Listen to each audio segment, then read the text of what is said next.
3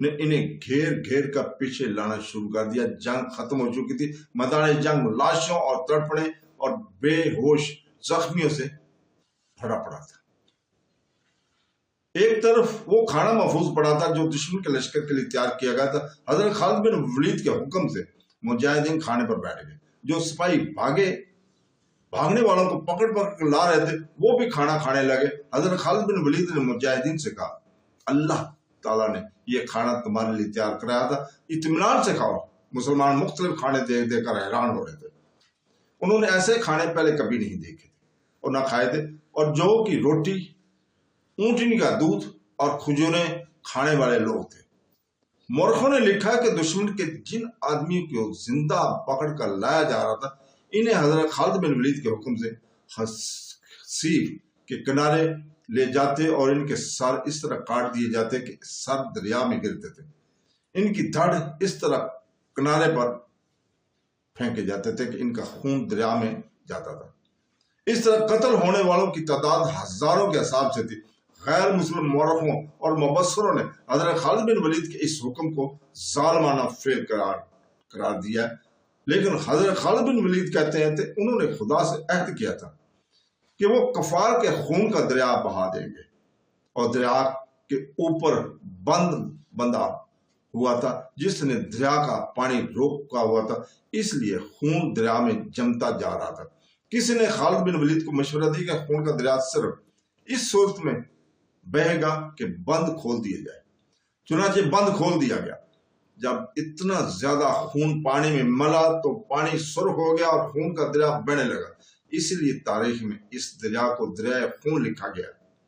بعض مورخوں نے لکھا ہے کہ حضرت خالد بن ولید پچ نکلنے والوں اور ہتھیار ڈالنے والوں کا قتل عام اس لیے کرایا تھا کہ یہ سپاہی ایک جنگ سے بھاگ کر اگلی جنگ میں پھر آمنے سامنے آ جاتے تھے۔ اس کا علاج حضرت خالد بن ولید نے سوچا کہ دشمن کے کسی ایک بھی سپاہی کو زندہ نہ رہنے دیا جائے۔ کہتے ہیں کہ 3 دن آتش پرستوں اور عیسائیوں کے قتل کیا جاتا رہا۔ اس طرح قتل ہونے والوں کی تعداد ملا کر دریائے خون کی جنگ میں جو آتش پرست اور عیسائی مارے گئے، ان کی تعداد 70,000 تھی۔ شہنشاہ فارس اردشیر جو نشیروان عادل کا پڑپوتا تھا، ایسے مرض میں مبتلا ہو گیا تھا جو شاہی طبیبوں کے قابو میں نہیں آ رہا تھا۔ اتنا تو وہ جانتے تھے کہ پے در پہ 3 شکستوں کا صدمہ ہے، لیکن صدمہ آخر جسمانی مرض کی صورت اختیار کر گیا تھا۔ اس کا علاج دوائیوں سے ہونا چاہیے تھا، لیکن یوں معلوم ہوتا تھا جیسے وہ دوائیوں کو نہیں بلکہ دوائیاں اسے کھا رہی ہیں۔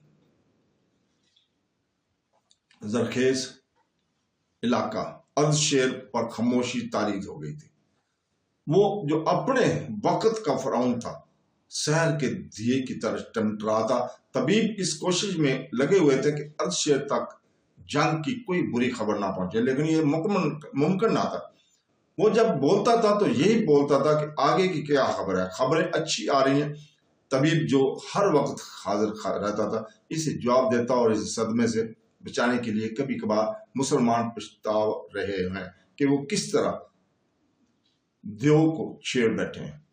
کبھی کہتا فارس کے شہنشاہی ایک چٹان ہے، اس سے جو بھی ٹکرایا اس نے اپنا سر پھوڑ لیا، اور کبھی اس کی چہیتی ملکہ یہ کہہ کر اس کا دل مضبوط کرتی، عرب کے بدو کسرہ کے جاہ جلال کی تاب نہیں لا سکتے۔ ان تسلیوں اور ان حوصلہ افزا الفاظ کا کسرہ اور اردشیر پر دوائیوں کی طرح الٹا یہی اثر ہو رہا تھا۔ اس کی خاموشی نہ ٹوٹ سکی اور اس کے چہرے پر اداسیوں کی پرچھائیاں کم ہونے کے بجائے گہری ہوتی گئی۔ اس کی من پسند رقاصہ نے اس کے سامنے حسین ناگن کی طرح اپنے جسم کو بہت بل دیے۔ اس نے اپنا جسم نیم اعراں کیا۔ اردشیر کے علیل چہرے پر اپنے عطر بازار ریشم جیسے ملائم بالوں کا سایہ کیا، پھر عریاں ہو کر رقص کی اداؤں سے کسرہ کے روگی وجود کو بہلانے لگی۔ جتنے یہ مگر ایسا لگتا تھا جیسے مورنی جنگل میں ناچ رہی، اور ناچ کا تلسم جنگل کے ہواؤں میں اڑتا جا رہا تھا۔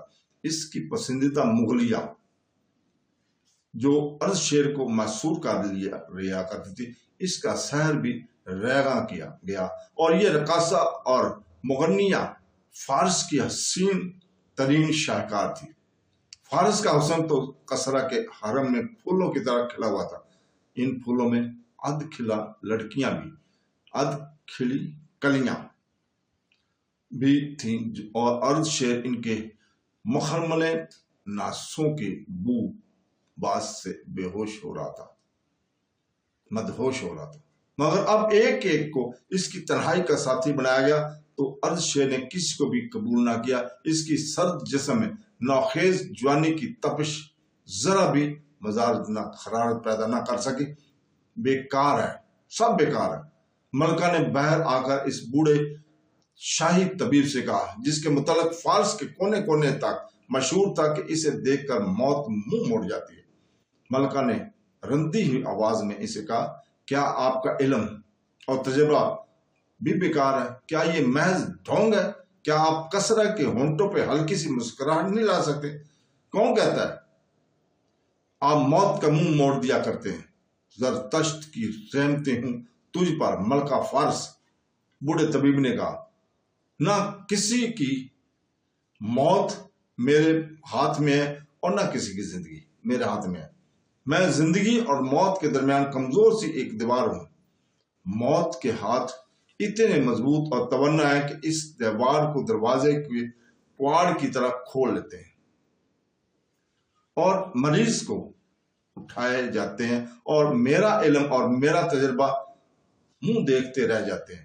الفاظ محض الفاظ۔ ملکہ نے فرش پر پڑی زور سے پاؤں مار کر کہا، کھوکھلے الفاظ؟ کیا الفاظ کسی دکھیارے کا دکھ مٹا سکتے ہیں؟ کسی روگی کو روگ سے نجات دلوا سکتے ہیں؟